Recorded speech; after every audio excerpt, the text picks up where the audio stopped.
Hello, hello, hello, and welcome to My Empty Hands, a podcast about the martial arts, typically with a focus on Kempo. I am your host, Reggie Darden, and as always, I got another wonderful guest with me, Miss Karri Barnes, and we're going to go through her story and her journey and whatever other items that we want to ramble on about, then we'll get to those as well, possibly. I usually start things off with just a little brief moment of my background, a little history on my background, which those of you that have listened have probably heard a million times, but we'll do it again. So I currently train in multiple martial arts at this point, being American Kempo, Hapkido, Brazilian Jiu-Jitsu, Muay Thai, and Capoeira. I also have some experience in boxing and Taekwondo, so I stay pretty busy and always want to get into more things. I'm like the guy at the buffet. I just can't choose one item to go with. I gotta keep going back for more. So that's a little bit of my story. But we are here for the guests, so we are going to turn it over to our wonderful guest here and tell us how the martial arts found you, how Kempo found you, where did it all start, and we'll just kind of go through the journey from there. All right. Well, thank you for having me. So I live in Ohio, and I started my Kempo journey because I was homeschooling my two kids. I really needed a physical extracurricular activity for them to do. And somebody was advertising a homeschool program at our local Kempo school. And the price was like really just too good for me to pass up. We don't really have any like history or training in martial arts. It's not something that anybody in my family really did, except for, more distant relatives and things like that. So, but it fit the need and it was a good price. So we decided to check it out. And my kids really loved it. So, I would go and take them once a week and they would practice and they'd practice at home because they were super enthusiastic about it. And I thought it was cute, but, I'd just sit there in the back with the other moms and watch my kids do their thing. And it never really was on my radar, but, I wanted to like exercise and there were some things that I wanted to get under control, in regard to my health. So when the idea was presented that, one parent in the household bringing their children to the school, they could participate in the morning adult class for an added fee. It was still a really good price. So I decided to give it a try. And that was, let's see, my kids started September of 2019. I started sometime around January of 2020, but right as I was getting ready to test for my yellow belt, it was shut down for COVID because of COVID. And so I kind of had like a 3-month break there right after I got started because, just a couple months after I got started, I had to take a hiatus from it. And I really, up to this point, I think, I was just a little bit more, I didn't really have a whole lot of self-confidence in like my ability, and I felt a little more shy and, insecure and things like that. So really my intention was, oh, well, okay, that was fun, but the pressure's off, okay, cool. I tried it, but I don't have to go back to it. I really wasn't going to. And somehow I, just let myself be talked back into starting up again. So I, started back up after it opened after COVID, and the rest is history, as they say. Yeah, that's something that I like to say about Kempo and the martial arts chose you versus you choosing it. A lot of my guests have made Kempo and the martial arts their life, and many of them didn't even want to train.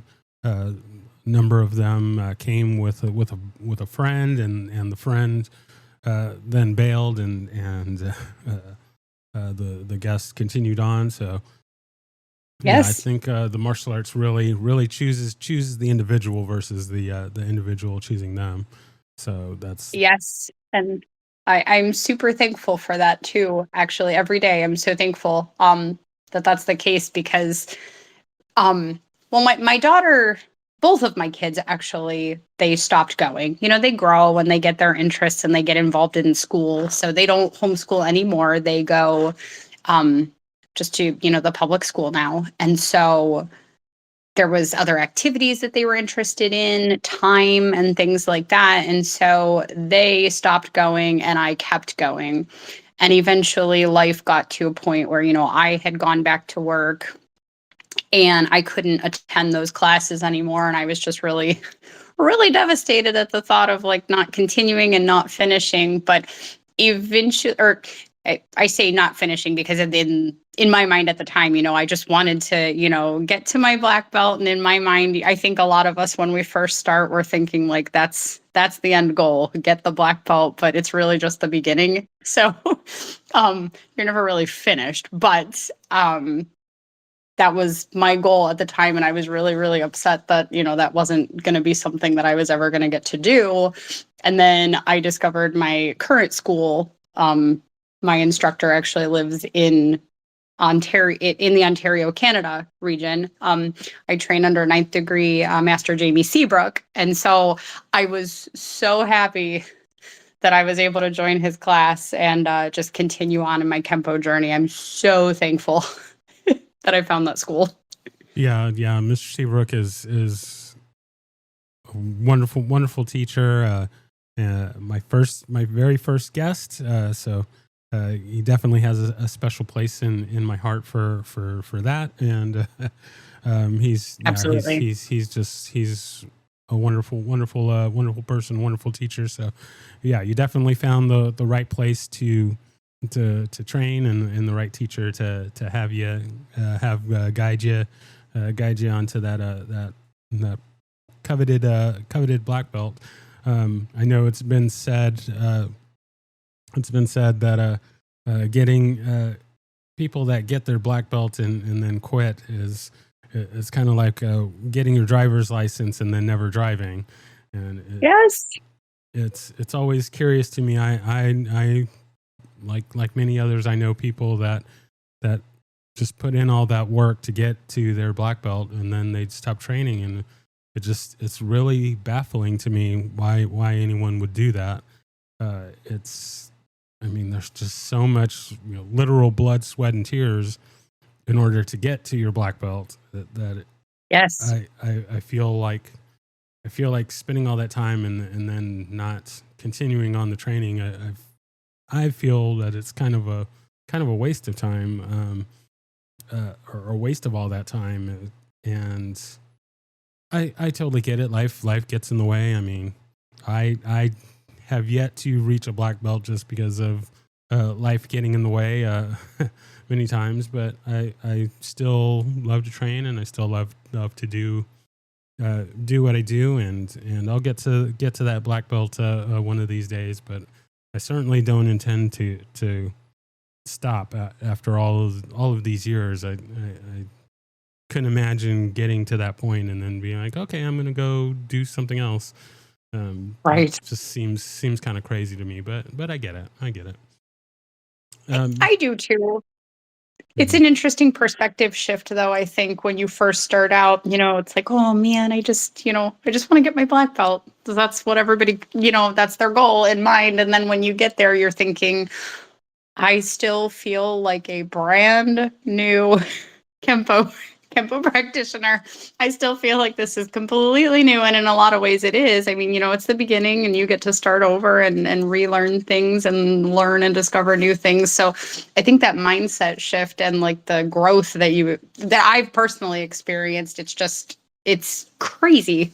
I never would have thought that, the mind shift would be so different, but it's a whole new perspective once you actually get there and realize that there's so much more to learn and relearn and rediscover. Mhm. Now, kind of going back a little bit with training with your kids, was there ever any kind of thought process or uh, negotiations as far as hey, you need to keep training in this until you get to a certain age, or you get your black belt, or so I've always had this kind of idea of kind of kind of forcing your kids to do it.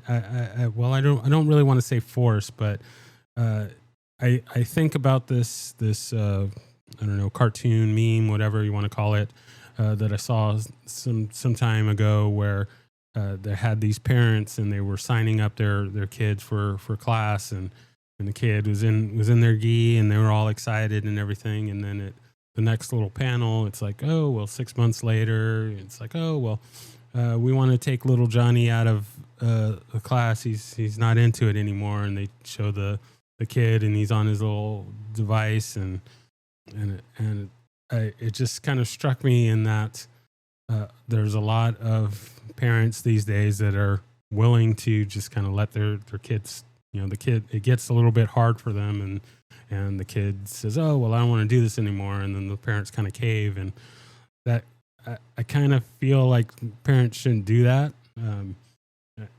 Once again, yeah, there's all kinds of things, and kids want to get into different things and stuff like that. But it's kind of like, what point do you say, okay, yeah, I should let my kids out of the Kempo contract, so to speak, and or what is that line as far as keeping them in it or letting them go? And I'm just kind of curious if you had any kind of thoughts of keeping kind of forcing them in, Sure. or anything like that. I kind of have mixed feelings just from my own experience, because on one hand, I want to teach them how to be faithful to their commitments. You committed to this, and this is something that you've invested time in. I've invested time and money in, and I want to see you honor your commitments and stick with it. So I think that is really important. But just in my own personal experience, so there were a couple things. When we were training in a physical building, we actually did live about 45 minutes away. And so when my kids went to school and started taking interest in art and different sports and extracurriculars at school, logistically for us, it became difficult to balance both of those. And on one hand, there were many times where it was, I just want to take a break this week. I don't feel like going. And I said, you know what? It's probably those days that you'll get the most out of it if you just push through, because even just for myself in my health journey, if I sat around waiting for motivation, my goodness, I'd still be sitting here waiting. That came after the fact, after I started making the conscious effort to muddle through those feelings. But I do also recognize for myself, as my kids started to grow and mature and become, they just kind of started to grow and try to find their own place in life and, things that interested them. I didn't just let them out of that to sit at home and, just waste time. I wanted them to have, I want you to tell me why. And if this isn't, serving the purpose that it was meant to serve in your life, and there's something else that you think would be a better use of like your time and your growth and your talents and things of that nature, then we can have that discussion. My son is really, really interested in music production, and he works with his friends, and he sits down and he works on software, and he utilizes those things to be able to mix and create his own things. And he is actively involved in things that don't involve just, sitting and playing on electronics. And, he gets out and he does things. And so I think as kids grow and they're just trying to mature and kind of have a little bit more autonomy and things like that, it can be a difficult balance. But I don't agree with the whole, oh, well, it was fun for a month and they're just over it, so I guess we'll just quit. I do not agree with that. But I also understand that as they grow, they kind of start to take on their own mindset and kind of discover who they are. And I think there can be space for that too. And interestingly enough, I think sometimes things come full circle, because my daughter, when she left, she kind of found herself in an awkward space where she wasn't a small child like the rest of the children in her class, but she wasn't quite old enough to attend the teen adult class. And so that kind of, she felt awkward at times. And again, she got involved in some other activities, but recently she said that, I actually miss it and I'd like to think about going back. So actually for like the last, it might be 3 weeks now recently, she just re-enrolled in the teen adult class and she continues to want to go every week. So, I think if you put up too much of a fight and make it like unenjoyable for them, then you kind of kill some of that for them. So I just kind of let her circle back to it on her own and she loves it.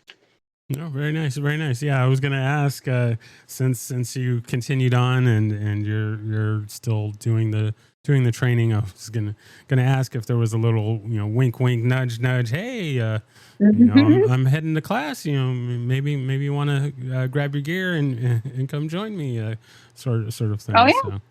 So very nice, very She is. nice. She's excited to practice with me. Yeah, and she's learning the adult material now. As she had her junior brown belt when she left, and so now she's, starting over and relearning the adult material. So we work together and practice, and it's very sweet. Very good, very good. Yeah, a family that trains together, stays together is my Yes.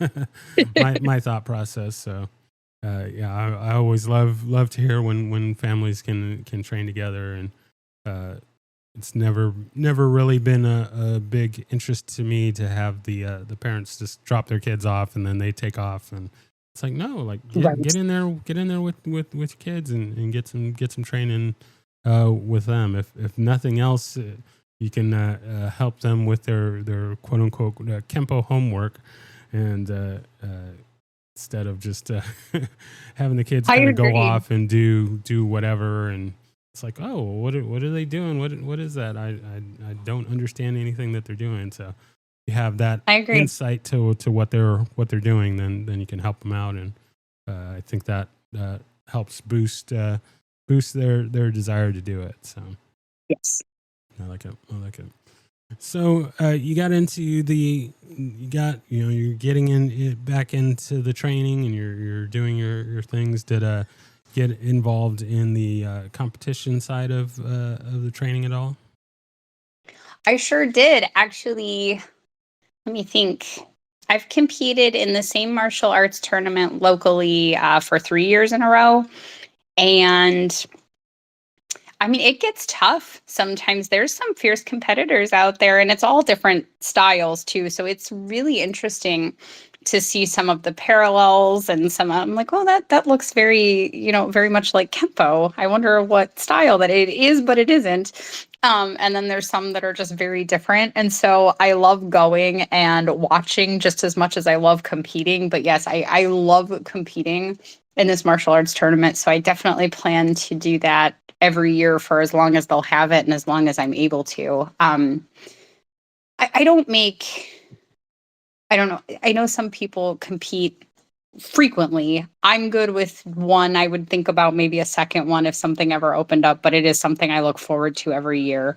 So I think I'd like to try sparring one day, but right now I usually just stick to kata and I do weapons. So usually something with a bow. Oh, very nice, very nice. My one of my favorite weapons is the bow. So uh, Yeah, I like that. And I then really do.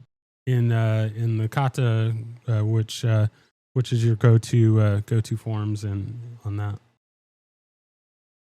Usually, let's see, I did short form 3, and that was probably my favorite one to do, but I did a shortened version of form 4 also. So not the full long form 4, but just a competition, a shortened, I called it short form 4, but just a shortened version of form 4 for competition. And that was fun too.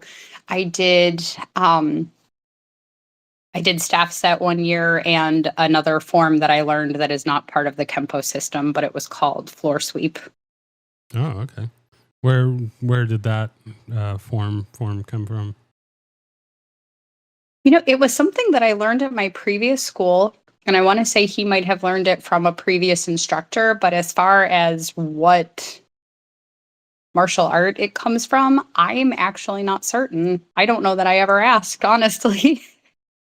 Yeah, no worries on that. I can I can relate. So I've mentioned before that one of my favorite forms is book set, and Mm, one of the reasons how I got connected with Mr. Seabrook is because I saw a video of him doing that form, and I've always enjoyed it. And we won't get into the debate of, oh well, it's not really a Kempo form, but I learned it at a Kempo school, and sure. there are Kempo schools that teach it, so it's a Kempo form to me, and I like it, and I'll Yes. keep doing it, and one day teach it to my students, and if the Kempo police doesn't like it, well then we'll just have to meet in the alley and work that out. But Sure.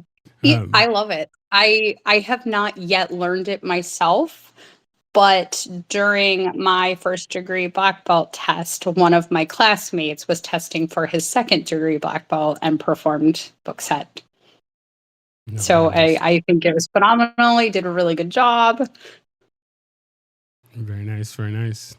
So since you mentioned the black belt test, uh, since I have yet to experience that, not to say that any of my other tests were easy or anything like that, because they definitely Sure. weren't. I mean, I think my blue belt tests was like 5 hours. So, Oh my goodness. yeah, I think my green belt was probably around that as well. So, and despite what people that that know my instructor, it wasn't all him talking during that time. I was actually working for most of that. So Oh, if we holy added on cat. his talking, maybe it'll be a 6 or 7 hour test. But but just kind of what was your process in preparation? I guess kind of the final hour preparation.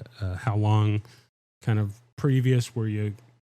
I mean, of course, your whole time you're working for it, but when was Sure. kind of how far out was like the crunch time, and what was that kind of preparation like? So I went through when I joined Master Seabrook and Seabrook Martial Arts Academy. I, pardon me, I started over from scratch.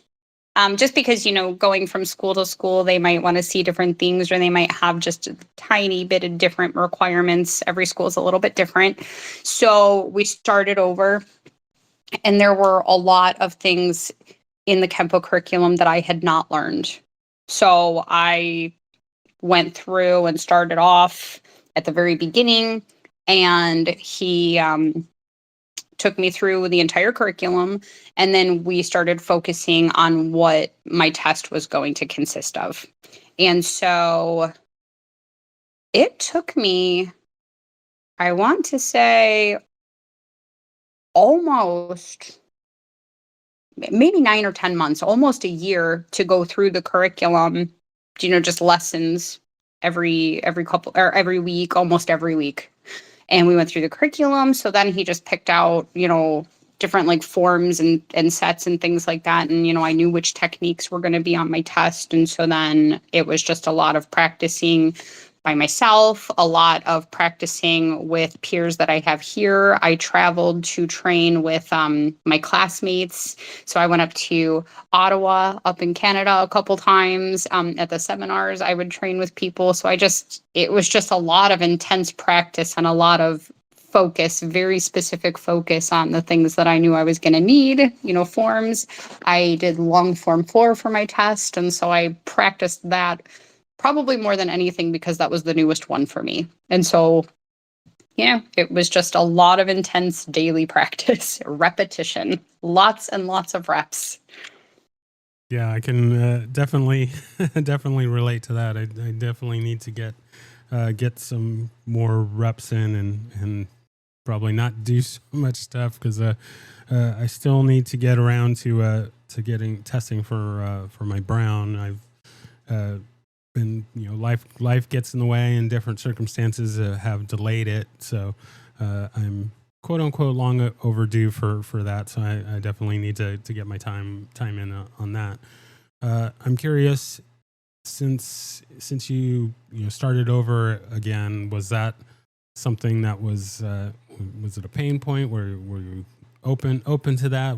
How did that work for you? Because I know for me, when I changed Kempo schools and I had to start over again, I was initially not a fan of that idea, but the schools were very, very different, and the curriculum was quite a bit different. So in the end, I'm happy that I did start over again. But I'm curious if there was any pushback or difficulty in going back to the beginning.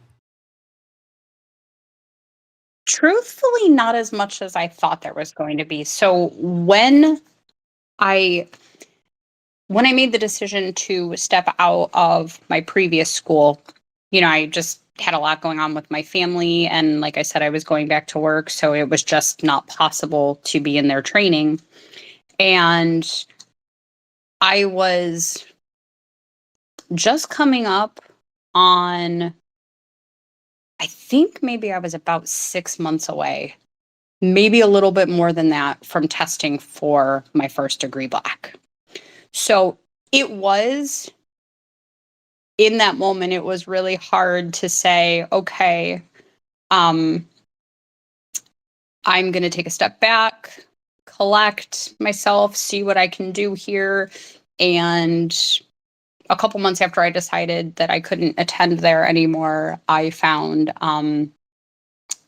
Seabrook Martial Arts Academy online. And so just thinking about, I'm just a couple months away from my black belt test, or what would have been, and now I'm starting all over. But after attending a couple classes and doing a couple lessons, I really realized that there was a lot that I wanted to fine tune. There were some things in there that I hadn't previously learned, like some of the sets, and so there were things that that he wanted me to know that I did not know. So I did have to go back and relearn those. It's, learn it or don't. And don't, if you want to get promoted and you want to advance, you have to do it. So even if I did have a problem with it, which I absolutely didn't, it's just suck it up and do it. So, but I was very thankful, actually. And it was actually a relief to me, because I will say, especially by the time I actually got around to my black belt test, like, I actually felt ready for it. And in retrospect, I think I could have done a good job on, what would have originally been my test date, but I felt that much better and that much more prepared starting over and going through, and just learning some of the things that I hadn't previously learned, learning different insights through the classes on the techniques. I felt so much better and so much more confident in my ability by taking that extra time. And I can't say enough about the training that I'm getting now. It's so in depth. My classmates, they always have just mind-boggling insight. It's just phenomenal. I love it. So I have zero regrets about it at all. Very nice, very nice. Yeah, I can relate with that as well. There's so much more. Not to knock my original school, but we didn't do pledges or terminology or things like that. So with the school that I'm at now, we do all of this, and so I've always felt that I'm so much better prepared now. I feel like I learned so much by the time I got to my orange belt. It's like, oh, I have so much more knowledge than I did when I got my orange belt previously, and just kind of going up through the ranks. It's like I feel more stuffed, more educated than I was before, and it wasn't just about the physical side of it, but the mental side of it is a lot stronger now than it was before. So yeah, I feel good. I feel good that I had to start at the beginning again. I had to kind of wait to do my book set again, but um, yeah, I just feel so much more knowledgeable, and I feel like it comes across when I go to seminars or when I'm working with other people now. It's like, okay, I think I have a better grasp of the material, and I can maybe not physically perform it better, but it feels right. It feels like it connects more than it did before. So It absolutely does. And I do think so again, like you were saying, not to knock my previous school because that's where I got my start. And that's, but during my time there, I had picked up assisting with classes too. So I was attending classes, but I was also assisting classes. And so when I would help with children and adult classes, it really solidified a lot of like, the beginner material. You have like your yellow, orange, purple. I really knew that pretty well, I think, because I was constantly helping children and adults with that. But that really did cut into the time and the energy that I had to really focus on what I was trying to learn to advance as well. I was expending all this energy helping. And I think once I was able to just kind of like step back and rest and relax for a little bit and just regroup and think about what I wanted going forward, I could take that focus and just put it into what I wanted to do going forward. And I had all of this like new stuff to focus on. And it was just me and what I was learning and what I wanted to focus on. And of course, I mean, not in like the international class that we have every Thursday. We were all covering the same material, but even then we were covering things that I was learning in my private lessons too. So that was really cool. We covered long form 4 as a group right before my test. That was one of the best things because I basically got like double lessons on the form that I was testing on. And I can never overstate how appreciative I am for that class and like all of the stuff that we just cover in depth because you learn so much new every single time, but it was so helpful in getting me ready for my test. And it was nice to just be able to take that time for myself also and just, I loved investing in the kids and I loved investing in the other adult friends that I had there, but that was also another part of it for me was just taking the time that I did have to be able to put that into focusing on my material and learning it that much more. So it's definitely a balancing act. I think when you talk about not going over terminology, and things like that. I know from personal experience when you're teaching new students, it can be difficult to find a balance there with, okay, there's so much. I don't want to overwhelm you. I don't want to teach you nothing about it. It can be difficult sometimes, I think, to find a balance there. oh yeah, I agree. When I'm trying to do my practice, it's of course it's easy to go, okay, well, and let me go through my techniques and let me go through my forms and Mhm. do that, and uh, have to remember and force myself to take the time to go through. Okay, well, what are the sayings? What are the pledges? And so Yes. that takes a little bit more work than because you're not up up on the floor and going up and down the floor doing these things, and it's not as sexy to to go over the terms, but doing a short three or long three or book set or something like that, like that's fun. That's what people want to see. And so Mhm. Mhm. yeah, I need to work on some different angles on making sure that I practice the other things and not just the physical things. So I like that. So we kind of already touched on it, but we'll kind of formally get into it. So the teaching Sure. side of it, when was that something that was always of an interest to you, or was it kind of thrust upon you, or? Um, you know what? I don't know that it was something that was really on my radar as far as something that I definitely wanted to get into.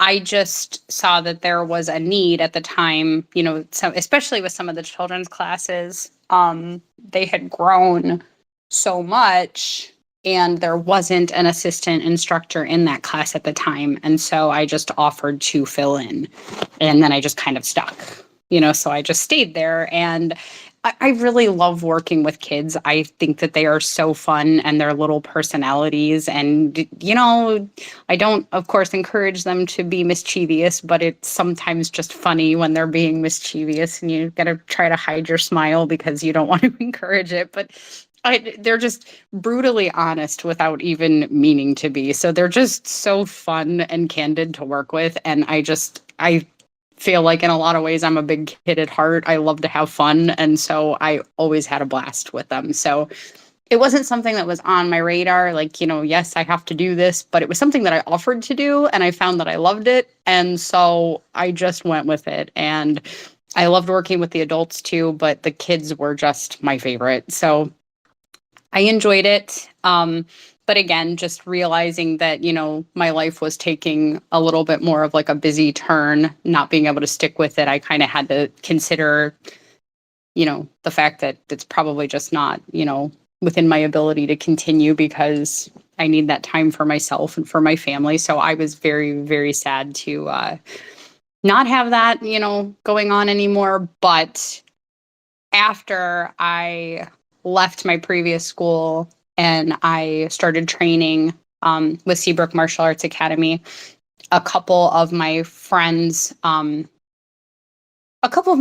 my church, they wanted to start learning, and so they asked if I would teach them. So I started meeting with just a group of women when we would have free time every week. And, we still meet up, but I started training with them and just teaching them the basics, which is nice because then it solidifies all of the basics and the beginner material for me as well.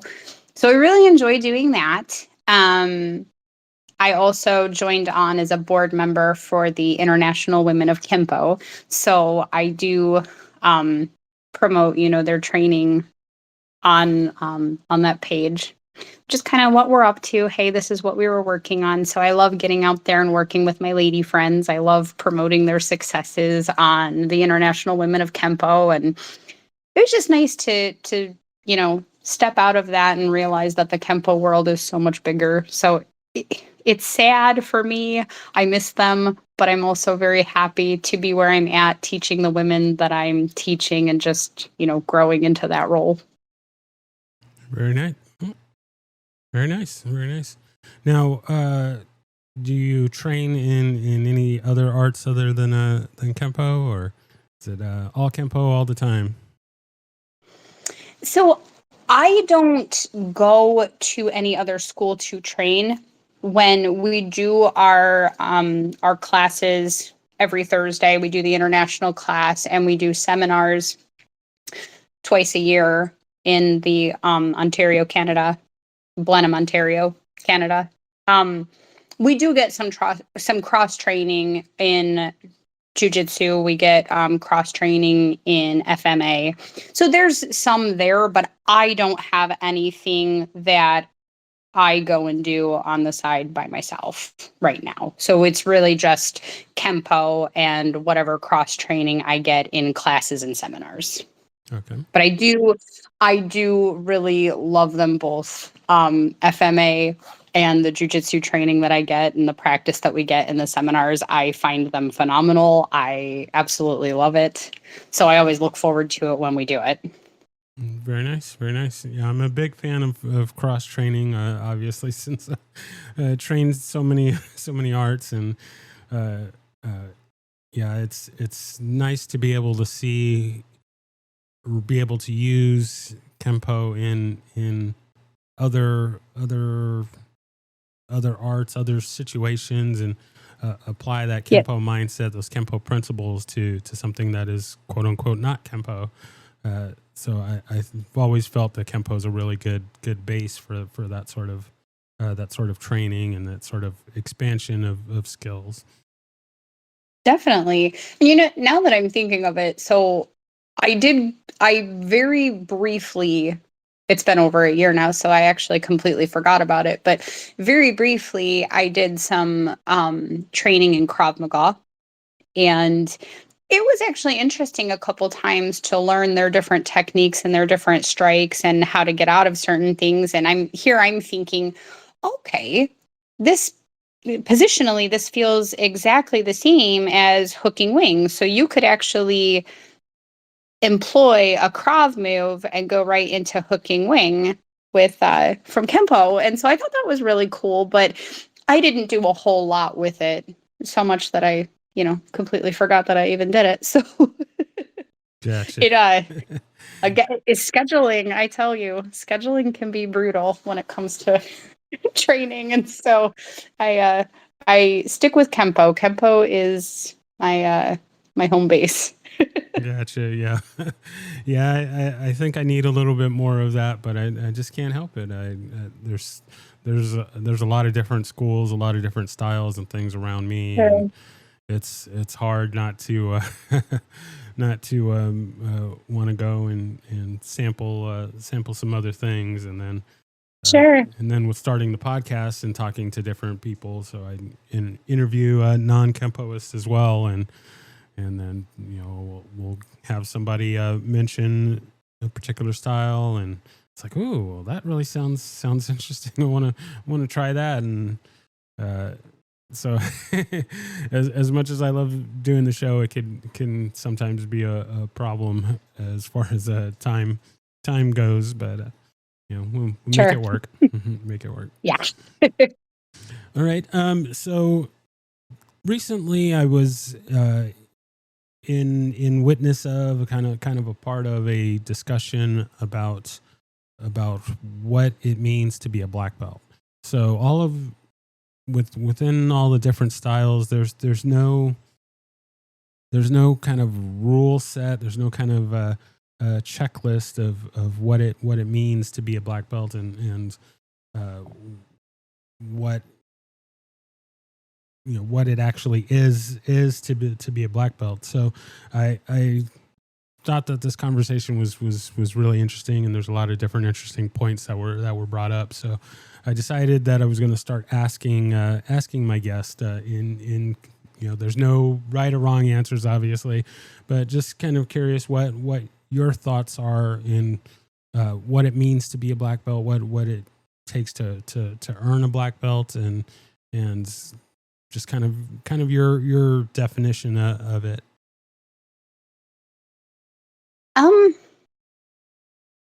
You know, my goodness, there's so many ways to answer that, and I have like so many different little thoughts about it. But one thing that like really stands out to me is humility and determination, because you hear all the time that a black belt is just a white belt that never gave up.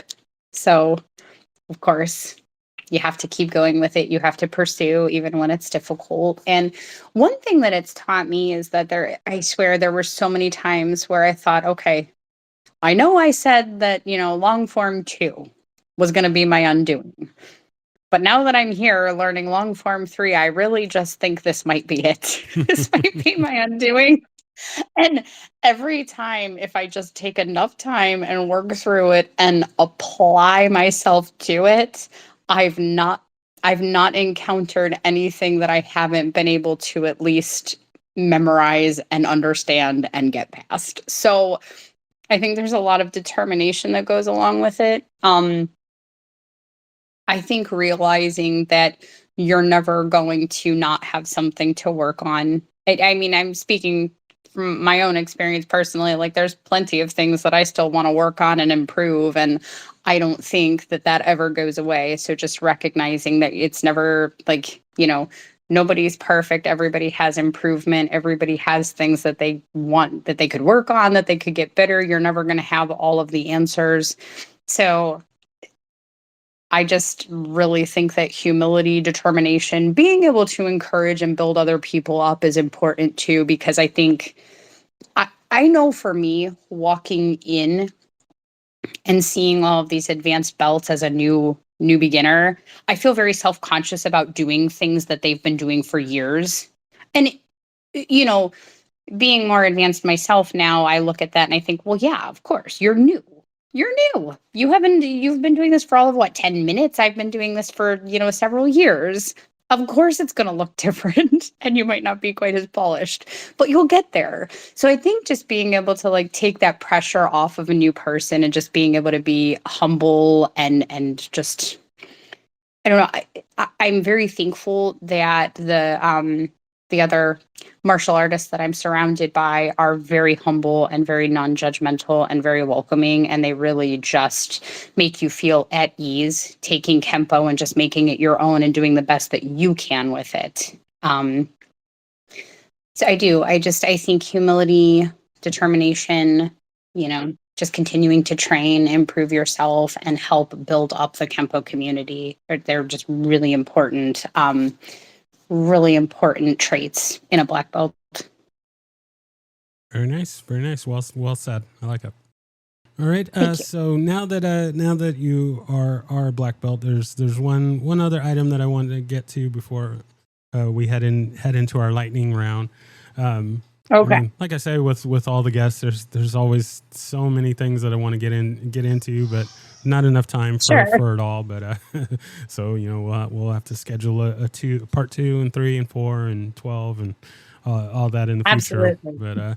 But so now that you've reached the black belt, what is the game plan going forward? What kind of goals are you shooting for now, and what's kind of the game plan going forward? Well, I'm continuing to train, so I'm working on learning my next set of extensions and my next form. So I've been working on long form 5, and I do enjoy it, but again, I do find more challenges in there, and I know I'll get it, but I am working on it. So, just continuing the weekly classes, the international class, and the cross training and the extra training that we get in there. I love that we're covering we're back to the beginning of the curriculum and covering some more of the beginning stuff like the yellow bolt techniques, and I just really like that. I think really my game plan is just to keep going. I'm not going to take my foot off the gas pedal now. I'm just going to keep going, as my schedule allows to the best of my ability. So I'm learning my orange bolt extensions, and I'm learning long form 5, and I'm getting ready, going back through the curriculum, just polishing, just learning, working on things now that I've prepped, I've practiced, I've tested, I can breathe a little bit and just kind of explore and focus and practice a little bit more of what I want to and still focus on new material. So I really like that. I really am enjoying where I'm at right now. Very nice. Yeah, I recently got to get exposed to Form 7, and Oh, yes. it was funny because I'm at this seminar, and obviously we're not gonna get the form down pat in one seminar, but it was funny that future guest, no pressure to get him on, but I'm gonna kind of out him here. And future guest Sabora Chan was teaching the seminar on Form 7, and it's like, oh, good, we're gonna do Form 7, and I'm thinking like this is way above my pay grade. I mean, movements are movements, but Yeah. I was like, I'm not even in remotely close to doing this, and it was quite a challenge, but it was fun, and so it's always interesting to kind of see what's down the road, and it's like, oh well, I'm gonna have to be responsible for this thing. So I'm glad that I still got a ways before that comes along. So you got some things to look forward to. Oh, absolutely. Very nice. Very Oh, nice. yes. Although in some ways I always kind of liked those seminars too, because going into it, it's like, well, yeah, I don't know it. So I'm just here learning. It's not like I've been doing it for, 8 years and should know should have the form memorized by now. So I felt like there was a little bit less pressure on me in those when I'm walking in and like it's obvious that I don't know it. All right, perfect. I can just stand here and watch and practice, and it's a little less pressure. All right. So we are going to move into our lightning round here. Got a few little questions as we head towards wrapping up here. Okay. The first one being, do you have a favorite technique? I definitely love circling fans. So That's a good one. definitely, it is a good one. And now that I've started learning more extensions, and again, just as your knowledge base increases and the more you repeat something in practice, you start to recognize different positions that you're in. I see it everywhere. So it's so funny to be doing techniques and just throughout the curriculum, just finding yourself in a position where you could go from one into another, and circling fans is one that I happen to pick up on a good bit. But I have a lot of favorites. I mean, I love snapping twig and darting mace, and twine maces is a good one. I love them all, but those are some of my favorites. Very nice. Yeah, it's hard to tell a Kempoist to pick just one. It's it's very difficult. Yes, it's Especially very difficult. we have so many of the all-star techniques, like I like to call the all-star techniques, those techniques that you find in all the different versions, or at least as far as my experience has been. But yeah, snapping twigs, thundering Absolutely. hammers, five swords, of course. Yes. Those ones show up and a lot and are very very beloved among the Kempo practitioner, and actually even some. One of my previous guests is not a Kempoist, but he knew five swords, and it was a technique that he teaches to his students. And I was like, "Yep, that's why it's an all star." Even the non Kempoists It are sure using is. it, so I like that. Yeah, it's definitely a good one.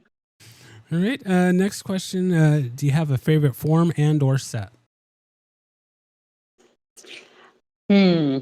And it's really hard to pick just one, but let's see. My favorite form, I think my favorite form is short form 3. And I just love the way that it flows. One of my friends, she was kind of joking around because she helped me get ready for a tournament because it was something that she was working on for her next belt level. And we worked on it so much. So I just decided, I was pretty well practiced and pretty well versed because she needed help with it. And so I went and did that for my tournament form. And I mean, I had a lot of fun with it. I was pretty fluent in it. It flowed pretty well. So I just think it's a great form and I like it. Sets. Let's see. I love finger set 2 and coordination set 1 and 2. I think all the sets and all the forms are great. So it's really hard for me to pick just one, but those are some of my favorites. No, I hear you. I hear you. It's a tough choice because they're just they're so much fun and they have so many different angles. I like that in Kempo forms that they're not all soft style and they're not all hard style. We have that mix. So, Right. So it makes it fun because some days it's like, oh, I want to be more hard style, and some days I want to be more soft style, and so Yes. Kempo scratches all those itches. So I like that. It sure does. Right. Next question: do you have a favorite weapon? So I really like training with my bow. I definitely though so in preparation for my black belt, I learned club set. And those are the same sticks that we use for when we're cross training with FMA. And that really gave me a new appreciation for it. It's not that I didn't like them. I do, but I can't say that I really used them much. It's not something that I used in my Kempo training all that much until I started training with Master Seabrook. And so I really have like a new appreciation for them, and I feel more comfortable with them now. But I would say that Bo is definitely still my favorite. Excellent. I agree. All right. So then the next question, if there's anyone that you could train with, living or dead, fictional or non-fictional, besides Ed Parker, who would that be? Okay. So, there's a lot of women from the International Women of Kempo that I'd like to get out there and train. I've seen them in the Zoom calls that we have every month, but I have yet to meet them in person. So I'd like to train with Denise Plowman, Barb White. I wish I could spend more time training with Master Huck Planis. He was that was the lineage that my previous school was from. And so I did a few seminars with him, and just to have a little bit more time to really pick his brain and understand the curriculum from his perspective and things like that would have been great. Very nice. Yeah. I unfortunately I didn't get to speak with him before he passed. I not for lack of trying, obviously, but I really wish I Right. would have had some time to get to speak with him, and so it's definitely will be missed, but we will Yes. certainly all work to keep the flame going, and keep his teaching and everything going on through his students and all the people that Absolutely. he's worked with. So very good. I like it. All right. The last question there. What is something that always motivates you to train? So I use the example of Rocky IV. Anytime I watch Rocky IV, and he's got the training montage of him in the snow, chopping the wood and running through the snow, and the music's playing and everything. I see that scene, and I'm always ready to get out on the mats and get training. So, what is something like that for you that always motivates you to train? I think just keeping up with, all of the hard work that I put into getting healthy and getting to this point when I really thought that I couldn't. I mean, I don't want to go back.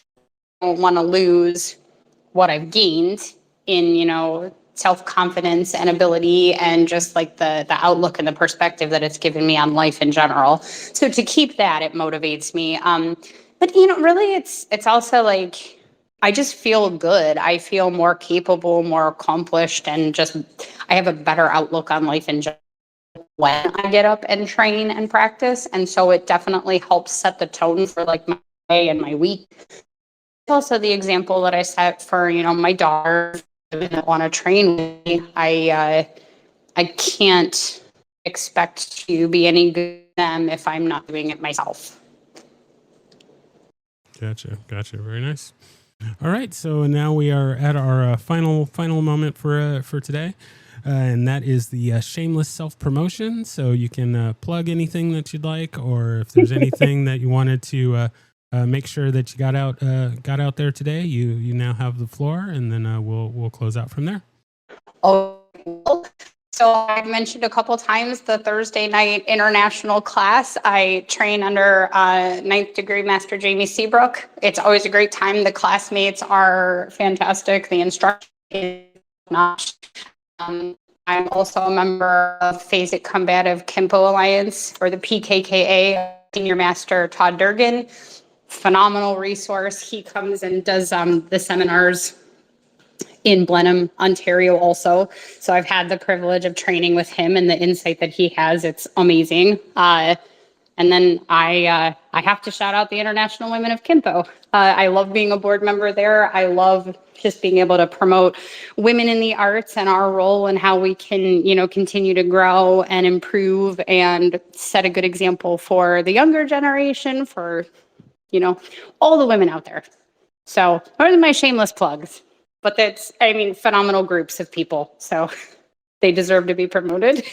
No, I agree. I've had a number of the board members on previously, and I we'll continue to reach out to all those that are willing and able to share their story. But yeah, there's a great group of ladies out there, and yeah, I just love that we're all connecting and just Yes. making keeping that Kempo fire burning, and I love it. So I like the connection there. Absolutely. All right. So yeah, I thank you so much for taking the time to be on and sharing your story. And we had some difficulties getting things scheduled, but we made it work, and here we are. Yes. So yeah, of course you're always invited to be on again, and we can get into other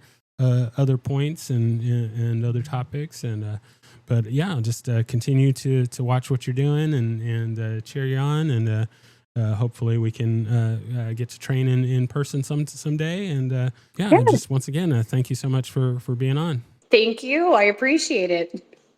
I look forward to seeing you in the future. All right. Thank you for listening to My Empty Hands. If you enjoyed the show, please share it with a friend.